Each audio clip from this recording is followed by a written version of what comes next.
কিশোর তরুণদেরকে হত্যা করা, রিকশাওয়ালাকে হত্যা করা, এটা এই হত্যাকাণ্ডে কে মদত দিয়েছে?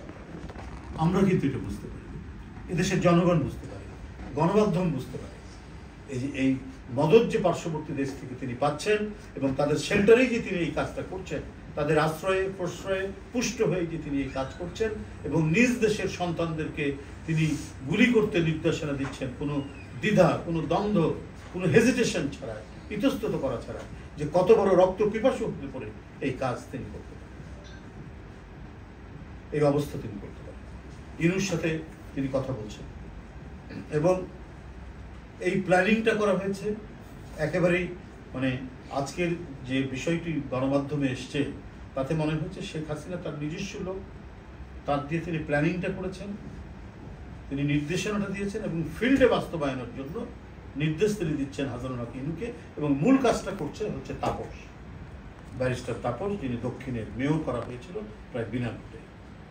অর্থাৎ এদের কাছে দেশ, এদের কাছে জাতি, এদের কাছে দেশের মানুষ, এদেশের মানে কচি শিশু সন্তান সহ কারো কোনো দাম নেই। দাম হচ্ছে যেভাবেই ক্ষমতা ধরে রাখতে হবে এবং একটি দেশের শুধু সমর্থন নিয়েই তারা এটা করতে চেয়েছে। অর্থাৎ বাংলাদেশকে একটি তাবেদার রাষ্ট্র পরিণত করার জন্য, গোলামী রাষ্ট্রে পরিণত করার জন্য, গোলাম বানানোর জন্য শেখ হাসিনা যা কিছু করা দরকার তাই করেছে। এবং যারা কণ্ঠের আওয়াজ তুলেছেন, যারা প্রতিবাদ করতে চেয়েছেন, যারা গণতন্ত্র ফেরাতে চেয়েছেন এবং গণতন্ত্র ফেরানোকেই মনে করেছেন এইটা বোধহয় একটি দেশের স্বার্থের পরিপন্থী, এই কারণেই নির্বিচারে গুলি করার নির্দেশ দিয়েছেন। যদি মানে ল্যান্ড থেকে ল্যান্ডে, মানে আন্দোলন তো হচ্ছে মাটির উপরে, ঢাকা শহরে, সারা বাংলাদেশে, সুতরাং যদি সম্ভব না হয় মাটির উপর দাঁড়িয়ে, তাহলে আকাশ থেকে গুলি করার তিনি নির্দেশ দিচ্ছেন, অর্থাৎ হেলিকপ্টারে গুলি করার নির্দেশ দিচ্ছেন এবং হেলিকপ্টার থেকে গুলি করা হয়েছে। তো এই ভয়ঙ্কর পৈশাচিক এক অপশক্তি, রক্তপিপাসু এক দানব, সেই দানবের পুনরুত্থান ঘটবে, সেই দানব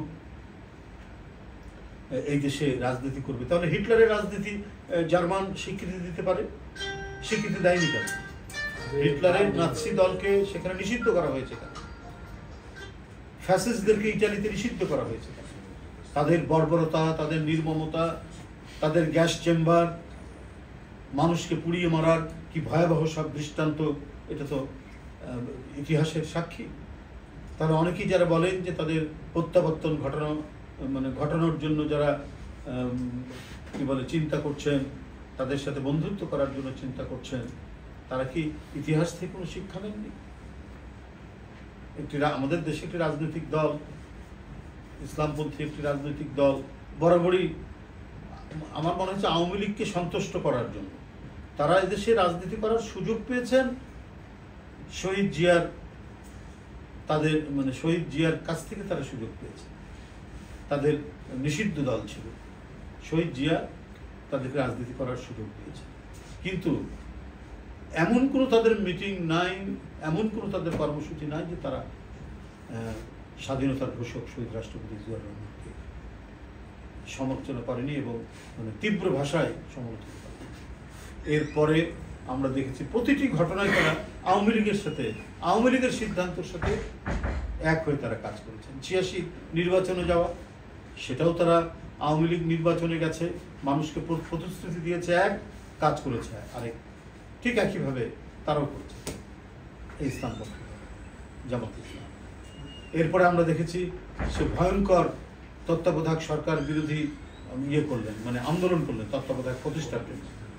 সে আন্দোলনে তারা যাওয়া উপর আওয়ামী লীগের সাথে করলেন এবং বিভিন্ন জায়গায় তারা হত্যাও করেছে। রাজশাহী ইউনিভার্সিটির ছাত্র টিটো, তাকে শিবির গুলি করে হত্যা করেছে। আপনার ৯৫-৯৬ তারা যে আন্দোলন করেছে, এটা তো ভুলে যাওয়ার কথা নয়।